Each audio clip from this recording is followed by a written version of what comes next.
Ciao guys, welcome back to the channel. Fabrizio Romano here, as always, to keep you posted on the transfer market. Today guys, we have to mention several things, many movements from Tottenham to Chelsea, but also something to say on Real Madrid and more. Let's jump into it together.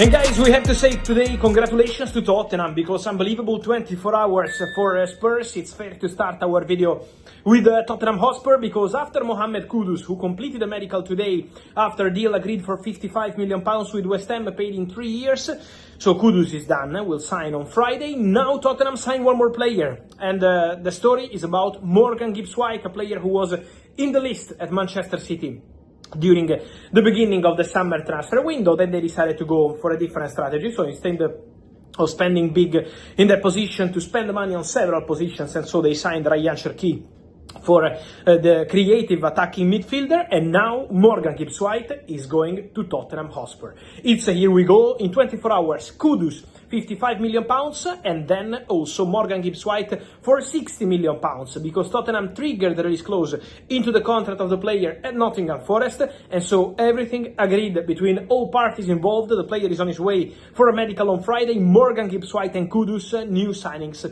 for Thomas Frank, with a really ambitious project at Tottenham Hotspur, playing Champions League football next season. And so Kudus plus Gibbs-White and more to come. Not Maxime Esteve, the centre-back from Burnley, who's not part of Tottenham list for this summer transfer window. One more, here we go, and this is an exclusive story, because I told you in the last 24 or 48 hours that Real Madrid and Benfica were closing a deal for Obrador, the young left-back of Real Madrid, going to Benfica. Exclusive story confirmed, with the player already in Lisbon for medical contract signing. He joins on a permanent transfer, and Real Madrid will maintain sell-on clause for Obrador, who was close to joining Genoa in Serie A but went to Benfica. Why he went to Benfica? Because Obrador was the card for Real Madrid to negotiate with Benfica for Alvaro Carreras, not on the final transfer fee, 50 million euros, but on the installments. So the release clause of Carreras was in one solution, one payment, 50 million euros. Benfica were insisting for the clause. Real Madrid did a very good job by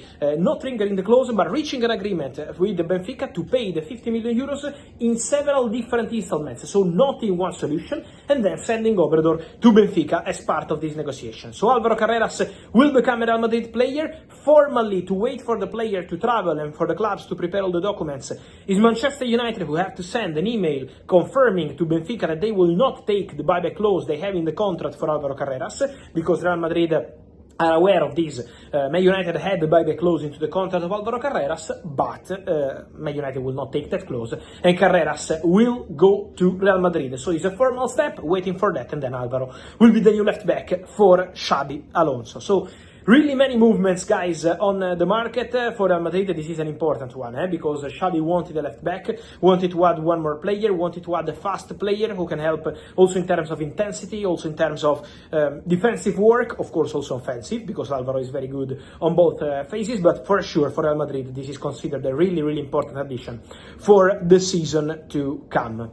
Then, guys, I also wanted to mention something on Chelsea, because today, first of all, Chelsea agreed a permanent transfer for Matthis, a young midfielder they signed in the January transfer window. Actually, in February was the deadline day. In February, when they signed this player from Saint-Etienne, he will go to Strasbourg, so same family as Chelsea with the Blue Co Group. The agreement is done. Permanent transfer with Chelsea maintaining buyback clause for Matthis, this young midfielder who will play again in France. And then for Chelsea, I wanted to add something to a story I already mentioned a few days back, and it's about Nico Jackson. Be attentive to Nico Jackson's situation at Chelsea, because I'm hearing that there is a possibility between Nico Jackson and Chelsea to part ways this summer. It's getting concrete, it's getting serious. There is interest from several clubs. I'm hearing in Premier League, I'm hearing also in Italy, with AC Milan dreaming of Nico Jackson. At the moment it's very expensive for Italian clubs in general, and also for AC Milan, because Chelsea always made an important valuation of Nico Jackson. Obviously, when Chelsea went to negotiate for strikers like Kitika in June and more, they were also they were always requested for important transfer fees, and so Chelsea are doing obviously the same with a young good striker like Nico Jackson. But at the same time, be attentive to the situation, because Premier League clubs, Serie A clubs also with Milan, are calling to understand the eventual conditions of the deal. So the situation of Nico Jackson could be an interesting one. There is a concrete possibility to see the player leaving Chelsea, still with a big potential, still an important striker available on the market, in a market where many clubs are looking for strikers around Europe, especially in England and in Italy. They started calls to be informed on Nico Jackson, and so I think this could be one to watch in the next weeks of this summer transfer window, according to informations I got on this Thursday working on this story. And don't forget that Chelsea and Arsenal keep working on the Noni Madueke deal. There is a conversation ongoing, I will tell you more, but the Noni Madueke deal is still being negotiated between Arsenal and Chelsea, so for sure a situation to follow in the next hours and eventually days. Then guys, many questions also on Viktor Osimhen. What's going on with Viktor Osimhen?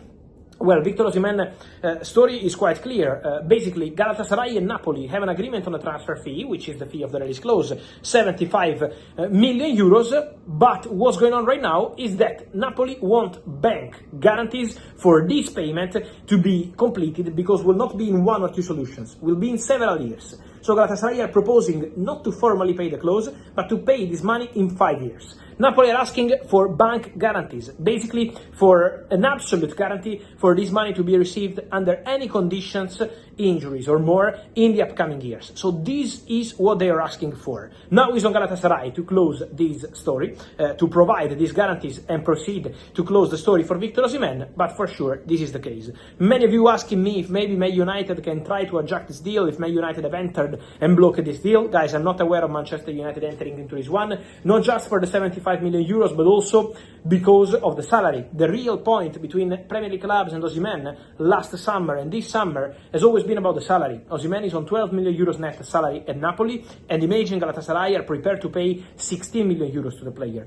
net per season. So this is completely different compared to the wage structure they have at Manchester United. This is why Man United at the moment have not made a move. Then, guys, in football never say never, but that's the situation of Viktor Osimhen at the moment with Galatasaray, and we will be following what happens with Napoli.